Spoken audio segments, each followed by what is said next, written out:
Afternoon, folks. Back with you for the last set of videos. As Pastor Randy says, I'm done with all of my announcements, and the congregation goes, yay! So here we are.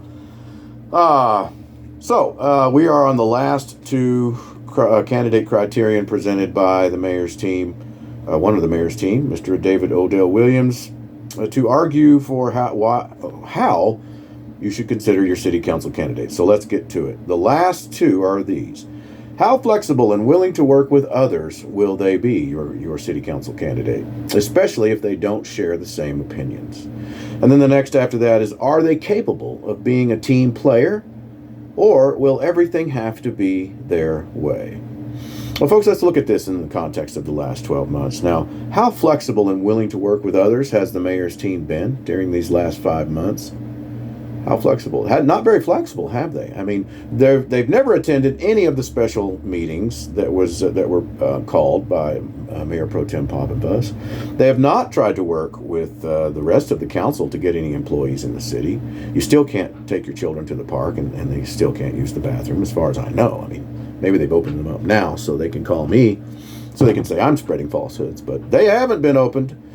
How flexible and willing to work with others will they be? If this is going to be a candidate criterion presented for you to vote, then I would say you probably should vote for independents. What say you, folks? Because the mayor's team does not share the same opinions as Roger Cornelison, for example, who is an independent thinker and an independent candidate running for council. The mayor's team does not share the same opinions with Michael Poppinbus. And we know that the mayor's team does not share the same opinions with Jennifer Thompson. Now, how flexible, folks, and willing to work with Jennifer Thompson has the mayor's team been? And has the mayor's team acted in any sort of way to be a team player with regard to Jennifer Thompson? Or has everything, folks, had to be their way, even to the point of arresting this sitting city council member in order that they could have their way, folks? So now do you see, and think back over the past 5 months and what we've got, now do you see why I prefer not to see any of the mayor's candidates back up on the dais, folks? Because we have all these issues in the city, okay? By David Odell Williams' own admission, the city has some serious issues that need to be addressed. And ultimately, we need people of high character and integrity. Well, the people who claim that they have the highest character and integrity, I certainly don't. I'm really a bad guy, according to the godly establishment. But the people that have the highest character and integrity have already had the power, folks. And they've done nothing with it at all. In fact, they have not been flexible and willing to work with anyone on the independent side, and they don't share the same opinions as the other side, and they have been incapable of being a team player, folks. In fact, to the point where rather than try to play on the same team, they've arrested a sitting council member so that they could have their own way. So who is it, folks? Who are your best choices for city council? Those on the mayor's team, the status quo, what can you expect from them going forward if what you've seen in the last 5 months is what you have seen with your own eyes? Remember, actions speak louder than words in this context, and according to Mr. David Odell Williams, right? So what are the actions that the mayor's team has taken to give you, the voter, any confidence at all that you can expect anything different from them? Why haven't they been flexible? Why haven't they been working as a team with others? Why is it that they have had to have everything their own way for the last 5 months, and they've done nothing? And they've gotten their way, but done nothing with that way. Why is that, folks?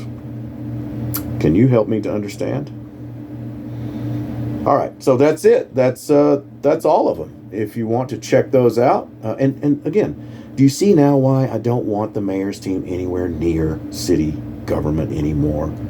Folks, they're not good at it. They're not good at it, and it's time for them to go. It's time for you to choose a new path forward, all right, with independent thinkers, folks. Independent thinkers, like who will sometimes vote with the godly establishment and sometimes won't. Roger Cornelison, for example, often votes with the establishment if the idea is one that he believes will work for the entire city. And that's what I'm looking at too. I'm looking at what is in the best interest of we the people, not just the independent thinkers, not just the godly establishment, but all of us together, okay? Let's come together and let's build some new traditions. Some new traditions that have at its core the godly's old traditions from the old guard. And let's get all this done and healed out, okay? Let's get a Founders Day going, folks. Get a Founders Day going, and we can bring in all of the old guard to talk about the days when their families built this town and made it into what it is now. And then we'll bring you in, you new guard, and we'll build new traditions together, and we'll build our community together, okay? All right, that's it, folks. It's your choice. It's your choice, okay? We need 4. Like I've said before, can't do it with 3. We need 4. So, looking forward to serving you on the city council if you choose to elect me, folks. And I want to say it's been a wonderful experience. Even if I'm not elected, thank you for all of your support, for all of you who took me in and gave me water. I walked many miles. So, happy to do it. And hopefully we'll be able to serve you. Give us 4, folks. Sure appreciate all of you. Take care. Bye.